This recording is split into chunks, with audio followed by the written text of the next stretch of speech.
Bienvenue dans cette nouvelle vidéo. Aujourd'hui, mon objectif est simple, tenter de rattraper certaines de vos photos loupées. Par loupé, j'entends que c'est pas complètement un raté total, mais que vous étiez à un endroit incroyable, et que par exemple la météo n'était pas la bonne, ou que vous auriez pu faire mieux. Bref, le but c'est de retoucher la photo, de même ajouter quelques éléments à la photo pour la rendre beaucoup plus belle qu'elle ne l'était auparavant, et on va faire ça dans Luminar AI. Et cette vidéo est réalisée en collaboration avec Skyloom, le but étant qu'au travers du rattrapage de vos photos, je vous fasse découvrir un nouveau logiciel d'édition de photos. C'est vraiment quelque chose de complètement nouveau qui est sorti le 15 décembre. Bref, je vais vous montrer un petit peu les différents outils qu'on peut y retrouver. Avant qu'on commence, si vous n'êtes pas encore abonné à cette chaîne, s'il vous plaît, pressez le bouton s'abonner, mettez la petite cloche, voire même peut-être les notifications.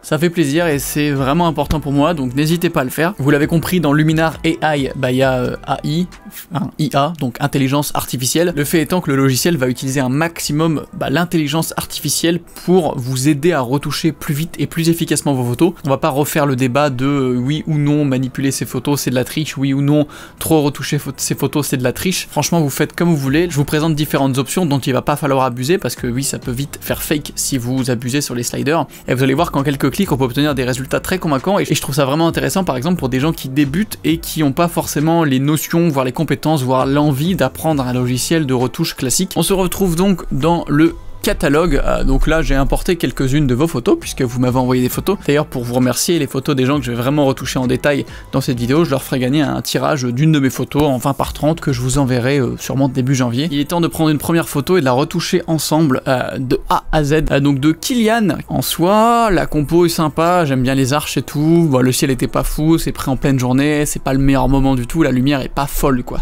Vous allez retrouver en fait ici, tout d'abord pour les gens qui débutent, c'est vachement intéressant, il y a plein de genres de templates, un peu des presets de base qui sont déjà mis et le logiciel va en fait détecter tout simplement des exemples qu'il peut vous donner. Voilà, vous voyez un petit peu de... Ah, j'aime bien le petit ensoleillé là. Il y a des presets de paysage, des presets de portrait, des presets de ville, enfin il y a vraiment plein de choses. J'aime bien cette ambiance là, du coup on va prendre celui-là. Et en fait déjà en bas vous pouvez voir qu'il y a un petit preset qui est ajouté, évidemment vous pouvez régler l'intensité du preset, voilà. Mais ce n'est pas tout, non, en fait vous allez pouvoir simplement venir dans édition. L'idée pour nous ici ça va être de remodifier quelques effets pour tout simplement obtenir le meilleur résultat possible, c'est ça qu'on veut après tout. On va donc commencer par regarder le Enhance AI qui tout simplement va améliorer globalement la photo, en fait va tirer un petit peu les ombres tout en gardant quand même assez de contraste, c'est vraiment pas mal. Je vais le mettre jusqu'ici. Il y a aussi un embellisseur de ciel qui va venir un peu contraster le ciel. Bon, vous comprenez, tous les longs avec le AI, c'est boosté un petit peu par intelligence artificielle. Structure AI, ça va ramener de la structure, faut pas en abuser, mais voilà un petit peu. Je vais pas trop m'attarder ici. Pour l'instant,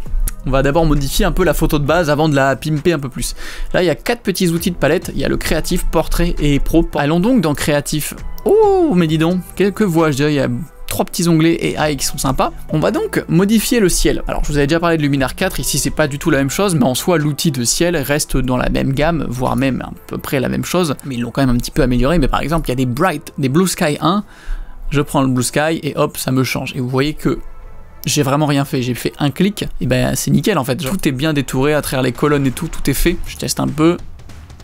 Ah, ça c'est moche. Faut bien choisir le ciel que vous allez mettre parce qu'il y en a qui marchent, il y en a qui marchent moins bien suivant les scènes. Ça par exemple ça marche trop bien parce que en fait en soi ça fait un petit peu le coucher de soleil du soir un peu nuageux, et vu que la photo est pas très, la lumière est pas trop forte, on voit qu'il y a le soleil qui vient de par là qui fait des ombres assez marquantes d'ailleurs, donc ça pourrait être bas et venir éclairer ce nuage. Faut essayer de rester dans la logique bien sûr. Au niveau des packs, vous avez déjà plein de choses qui sont de base dans le logiciel. Vous avez aussi un marketplace, vous pouvez retrouver des photos de plein de ciels différents à différents prix, mais c'est en général assez accessible et ça vous permet d'un bout d'un moment de varier un peu vos packs. Et vous pouvez retrouver des aurores boréales, des ciels de galaxies, etc. Il y en a déjà un ou deux. Imaginons je clique sur galaxie. Bon, c'est ridicule, mais en soi ça pourrait presque fonctionner. Et vous pouvez aussi utiliser vos propres ciels et même uploader sur le marketplace vos propres photos de ciel. On peut faire des petits sous-sous en plus si vous voulez faire des stock photos de ciel. Ce qui va être incroyable, c'est qu'il va rééclairer la scène en fonction du ciel. Voilà, là ça commence à être pas mal. Vous pouvez mettre un peu de brume. Imaginons vous voulez rajouter des petits pigeons, des petits trucs. Vous pouvez aller dans ciel augmenté et venir rajouter des oiseaux, une montgolfière, une girafe. Ça c'est plus pour, on va dire, de la manipulation photo, des créations, mais en soi des fois rajouter un petit oiseau pour venir valider la compo. Moi c'est pas quelque chose que je fais personnellement, là je vous présente juste ce qui est possible en fonction de ce que vous aimez. Faites-vous kiffer hein. Il y a aussi un outil qui est hyper intéressant, alors vraiment celui-là il me tue. Ça vous permet de rajouter un peu du brouillard ou de la brume, mais c'est fait avec du mapping 3D et ça va gérer la profondeur de la photo, les objets présents. On va mettre de la brume, on va tester. Là vous voyez que j'en mets à l'arrière dans les montagnes, mais si je voulais l'avancer devant les colonnes, je peux gérer la profondeur, il détecte ce qui est le premier plan masquer l'arrière-plan par exemple ici, et il vient l'amener sur les colonnes par exemple. On pourrait mettre un petit peu de brume, c'est très subtil mais je trouve que ça rend très propre, j'aime beaucoup. Vous pouvez ensuite mettre dans ambiance, histoire d'harmoniser un petit peu vos photos facilement. C'est évidemment si vous savez maîtriser les outils de couleur, de luminance, de teinte, etc. N'hésitez pas à le faire vous-même. Là, l'idée c'est d'aller le plus vite possible pour obtenir rapidement, efficacement, en quelques clics, un résultat. Moi j'aime bien Manhattan, là il est un peu trop fade, et je vais prendre le Kodachrome. Voilà, donc ça vient mettre un petit peu de contraste. Évidemment, je peux revenir un petit peu, rajouter un peu de chaleur dans mon image. Ma petite courbe comme j'aime bien, vous savez, avec mes petites ombres relevées en bleu. Et on va mettre une petite vignette. Vous voyez qu'en quelques minutes, au final, et encore j'ai testé des trucs pour vous montrer, mais on passe d'une photo qui en soit correcte à un petit résultat qui est un peu plus probant, un peu plus sympathique. Alors oui, techniquement c'est un petit peu de la triche, ça dépend vraiment de ce que vous voulez, de comment vous voulez le faire. Imaginons que c'est un shoot pour un client, vous avez un jour pour faire la photo, ben les conditions sont pourries, et vous pouvez pas tout remobiliser pour refaire le shoot, et ben c'est quand même pratique de pouvoir sauver un petit peu des photos, et c'était comme ça que je voulais le faire aussi, en sauvant un petit peu certaines de vos photos, je trouve ça cool. Donc, premier exemple terminé, merci Kylian pour ta photo. On passe maintenant à la photo de Charles, qui est mon homonyme. Moi je me suis pas envoyé une photo moi-même, hein, promis. Je regarde un petit peu. Bah en vrai le petit turquoise et orange, qu'est-ce que c'est nul, orange and teal en français. Ça me plaît pas mal pour commencer. On va aller dans édition, on va commencer avec NN Say Hi parce que je sais qu'il va me sortir des détails de fou de toutes les ombres. C'est pas mal comme ça. Là vous voyez que le ciel il n'y a pas grand chose, en soi on a récupéré un peu de couleur mais c'est pas folichon, donc on va d'abord enlever quelques lignes. Donc là c'est simple, il y a un petit outil avec un pinceau très simple mais qui est vraiment, pour avoir testé, il marche plutôt bien, vraiment. Et ce qui est cool c'est qu'en fait vous faites tout d'un coup et vous le validez après, donc il ne travaille pas en même temps à chaque clic quoi. Donc là je vais pouvoir aller faire tout mes pinceaux. Bon, j'ai vraiment fait un travail de boucher, mais du coup, une fois que j'ai choisi ma sélection, je vais effacer, ça charge un petit peu. Je vous préviens, c'est un logiciel qui est quand même demandeur de ressources, donc si vous avez un ordi qui est pas sensationnel, ça peut peut-être un peu être long à charger des fois sur certains effets, évidemment, quand vous abusez. On a enlevé les lignes électriques. Bon, maintenant, je vais mettre ma petite vignette que j'aime tant. Voilà, une petite vignette légère. On va tout de suite aller dans le ciel, j'aime beaucoup. Donc là, on est sur plutôt un coucher de soleil un peu urbain, dégueu, quoi. Ah, ça c'est pas mal. Ah, ok, c'est bon, j'ai mon gagnant. Donc déjà, on va mettre de la brume atmosphérique parce que je vous rappelle que on est en pleine ville.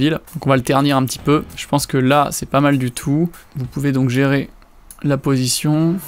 Et je vais le laisser ici, comme ça vous allez voir, parce que là on le voit un petit peu, du coup c'est cool, ça va me permettre de tester un truc. Donc on peut gérer le rééclairage de la scène encore une fois pour matcher. Oh là là, c'est incroyable. Ça matche aussi bien, c'est fou. Je vais mettre un petit coup de brouillard, une petite brume de la ville là comme ça. Je la fais venir jusqu'au début de la caméra. Voilà, petite brume sympathique, simple, efficace. Si on voulait vraiment abuser pour vous montrer l'effet, en gros si je viens placer ici, je peux recréer un soleil. Ah, c'est insolent à quel point ça marche tout seul en fait. Je fais vraiment 3 clics. Oh là là, c'est... la longueur des rayons on va la réduire parce qu'à un moment faut pas non plus abuser. Oh là là là là, mais c'est pas vrai, c'est quand même fou ça. Il marche mon soleil là. Ah, je veux dire avant, après. Un petit lutte. Ah, c'est le lutte Kylian Orange qui s'est mis dans le preset. On va l'augmenter un tout petit peu. Alors éclat j'aime beaucoup, ça a tendance à faire un petit effet, alors faut vraiment en mettre très peu. Si je le mets à fond, regardez ce que ça fait, voilà. Ça fait un peu de diffusion en fait. Pour lier un petit peu tous les effets, je trouve ça plutôt pas mal. Bon évidemment on pourrait faire du pinceau, il y a du pinceau pour la densité, il y a des effets de déformation d'optique, des tampons de duplication, oui il y a un tampon de duplication aussi.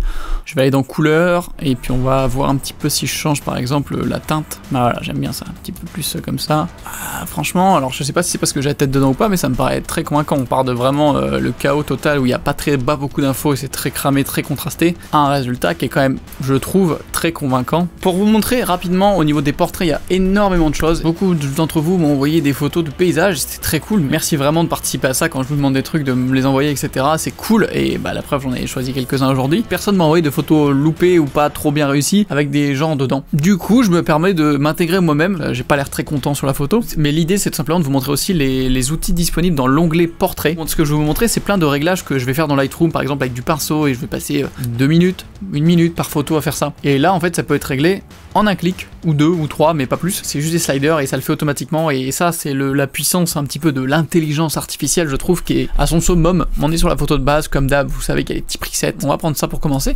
Donc il y a l'onglet visage lumière, bon ça c'est un classique, ça permet d'augmenter l'exposition sur un visage. Imaginez que vous ayez une photo de groupe avec 10 personnes et que vous deviez faire un petit masque comme j'aurais fait avant sur Lightroom. Chacun de ces visages. Bah là on a un slider, littéralement ça va le faire sur tout le monde, donc c'est quand même pratique. Voilà, je relève un petit peu. J'ai une option pour amincir le visage. Disclaimer, vous n'avez pas besoin de vous d'amincir votre visage, d'amincir votre corps en post-production, vous êtes très beau comme vous êtes. Arrêtez de suivre les standards qu'on vous donne sur Instagram ou via des marques, etc. Vraiment c'est ridicule. En revanche, on peut s'accorder sur le fait que des fois on n'est pas pris dans notre position la plus avantageuse, ou des fois la déformation d'objectif va jouer. Donc l'idée, bah, c'est peut-être de corriger un tout petit peu des fois quand c'est vraiment indispensable. Donc on peut régler visage mince et je peux amincir mon visage. Vous voyez que, attention, ça m'amincit légèrement, on va le mettre à Allez, à 17. On peut changer des choses sur les yeux, notamment la couleur, ou même mettre des yeux de chat. Donc là, il détecte que mes yeux sont là, il met des yeux de chat. Alors c'est caché dans l'ombre, mais c'est vraiment là, hein. Ne faites pas ça, laissez original s'il vous plaît. En revanche, on peut monter la visibilité, on peut monter un peu l'éclat, on peut blanchir un petit peu les yeux, ça peut les faire péter un peu, donc il détecte directement qu'il y a vos yeux. Évidemment, tout ça, faut pas en abuser. Il y a notamment un onglet pour améliorer les cernes, et ça c'est vraiment cool, et c'est très puissant, et c'est encore un truc que je ferai au pinceau, pour monter un petit peu l'exposition, les ombres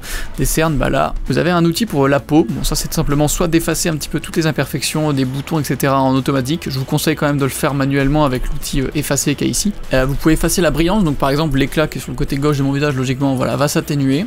Et vous pouvez améliorer un peu le lissage de la peau. Évidemment, il faut qu'on voit encore les pores de la peau, hein. Quand on voit une photo, il n'y a pas les pores.